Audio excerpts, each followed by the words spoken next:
Okay, for this next project, we're taking a little field trip in my stamp room. Here, I'll give you a little, there's some display stuff and some things there. So this is my stamp room.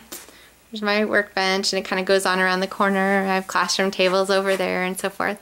But let me come back, because this is the part that I want to show you. So I have my Frappuccino bottles on the ends, and then my banner in the middle.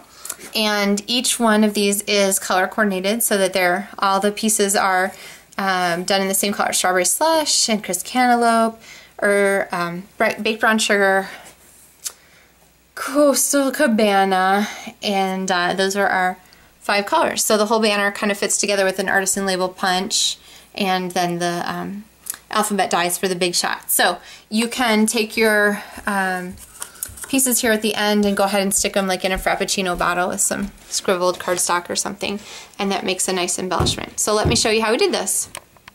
So for this banner project, you have a jumble of pieces here that don't look like they necessarily come together to make much of anything, but they make the banner, I promise. So the first thing to do is to go ahead and grab your circles and begin by stamping color on color for these. So for example, I have my 2 baked brown sugar. I'm going to use my ink pads since they're handy, or of course you can use your markers. Remember to stamp upside down for these, so line up your circles and go ahead and use a flat surface like the matching ink pads to go ahead and stamp these and press them down. So there's my 2 baked brown sugars. Make sure you use your Stampin' Scrub in between to clean off your stamps. This is my Stampin' Scrub, and a lot of times the stamps aren't going to cling with your Stampin' Scrub. That's fine, not a big deal. Just go ahead and reattach them and grab your next color. I'll grab my cameo or crisp cantaloupe, and so go ahead and continue this way until you have all of your circles stamped. Once you have your circles stamped, go ahead and lay out your banner. You can do the same order as me, or you can do different, kind of whatever works for you, but lay out all of your circles so that you don't suddenly end up with like 2 left over at the end and they're both the same color and you're going, I don't really want those next to each other. So the larger scallop circle is going to go with the one at the end, and then every one of them needs one of the artisan label punch pieces. And yes, I did a lot of punching to get these all ready for you. Big shot pieces, go ahead and put your letters out. W, E, L, let's see, O. If you're really good, you can go out of order. I can't talk and go out of order at the same time, but okay. So we have our pieces there, and then the string and the ribbon we're going to leave until the end. So what you're going to do is go ahead and mount up your stamps. For my first one here, I'm going to go ahead and color my cup in strawberry slush, and I'm going to color my steam. I think there's coffee in this cup. I'm a huge coffee fan. So I'm going to go ahead and put brown steam because it makes me think of warm, yummy coffee, or iced coffee, or any kind of coffee really makes me happy. So go ahead and stamp that on your one paper. And if you want to, you can go ahead and take a Stampin' Dimensional and stick it down already, because that's all that's going to go in the center of that first panel. Now we're going to clean this really quickly because we're going to need it for our colored letter pieces here, and we are going to again do color and color for each one of these. So I'm going to start with this one because it's right in the middle here, and I'm going to grab my flower stamp, oops, and go ahead and mount that one. Okay, so I have my flower, I have my crisp cantaloupe ink pad or your marker, and what you're going to do is go ahead and ink this up and stamp it sort of someplace on the front of your artisan label, okay? Make sure you dry. See how wet that is from my ink pad? It could be wet from your marker too, but don't put your fingers across it and smudge it. But you want to fold it in half because this is all that's going to show. And then we're going to do the letters. Now, you're actually going to stamp twice. I did not take this and stamp both at the same time because then you get like a shadow because of the dimension of the cardstock. So really what I would do is go ahead and stamp your letter. So I might want to get like the whole flower piece mostly on there. So there's my letter, okay? And then I'm going to take my circle and lay my L there in the center. I'm going to re-line up my stamp so I can kind of keep it in the same orientation. And then I'm going to move my letter out of the way. And I'm going to stamp again, okay? So now when I put my L back over the top of it, see how it's layered together? Okay.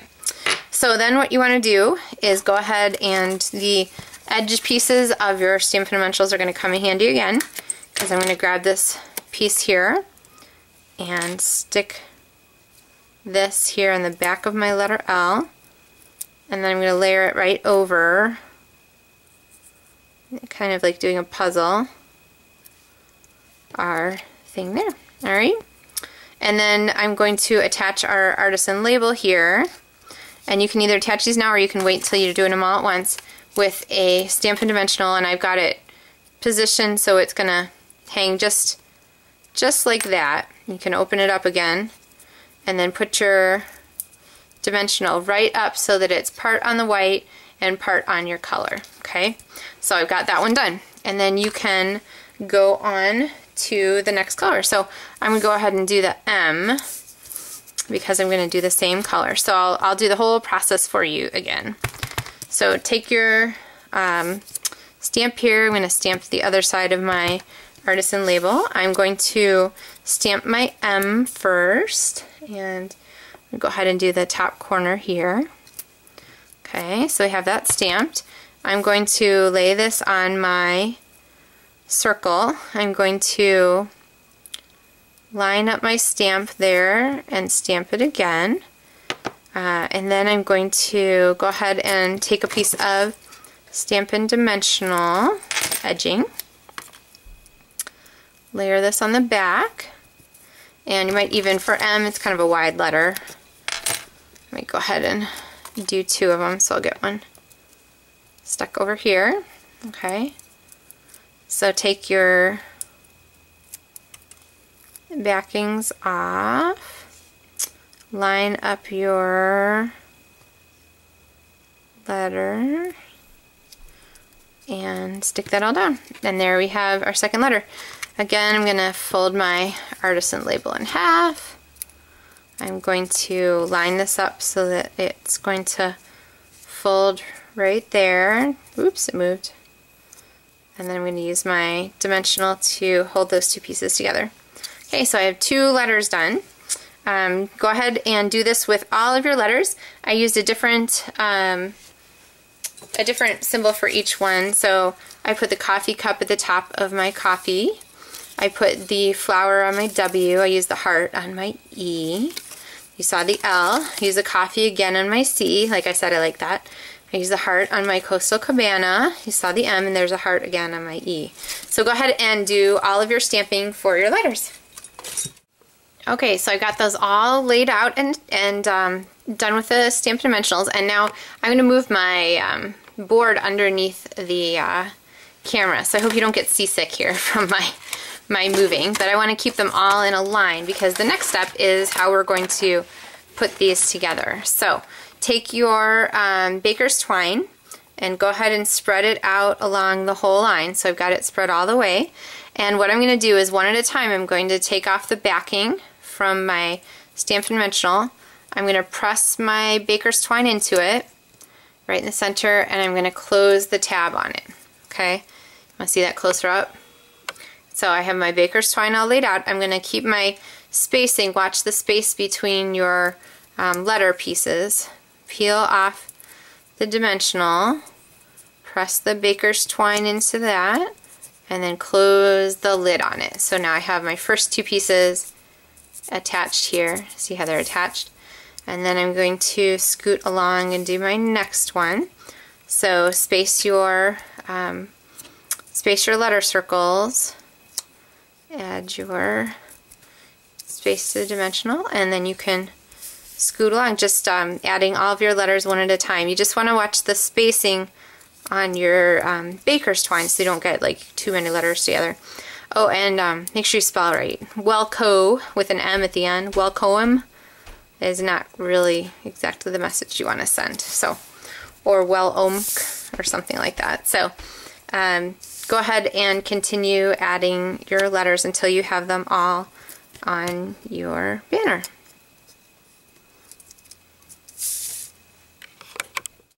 Alright, now if you already have a place where you're going to hang your banner, you don't necessarily need to do the skewers. But if you want to do the skewers, what you're going to do is go ahead and cut your crumb cake ribbon in half. So I gave you one long piece, and you're going to cut it into 2 parts.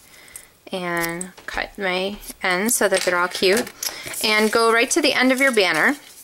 And at the end of your skewer, I'm going to just go ahead and wrap this around a couple times so that it hangs, and you can put it as far out from your letter as you like, but it's going to go like this. And then I just went ahead and used green lid glue for this, but probably it's easiest to control the whole thing if you go ahead and tie yourself a knot. So I'm going to tie, I wrap my string around twice to give it some sort of friction hold, and then I'm going to go ahead and okay, if you're like really good with your Boy Scout knots, here's where you tie a was it clove hitch, a half hitch.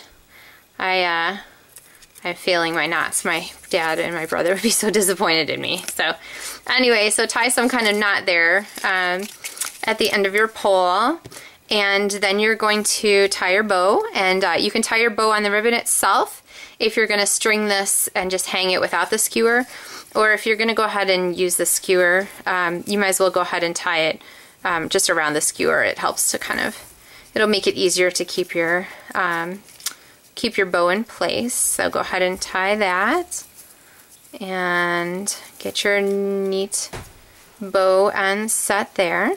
Okay, you can flip that down so it stays down. Then you may or may not need to go ahead and put the scallop circle on the back with the 2A glue or a dot of glue. I think actually this one's going to hold pretty well. So I have my tail here with my twine and my banner end. I'm going to go to the other end of my banner and wrap this around twice, and here's where you tie your whatever knot it is. Here, a clove, I think it's a half hitch. No, it's maybe a clove hitch. Anyway, it's the one you use when you're tying a knot for a rope around a pole. I'll have to just go ask my dad.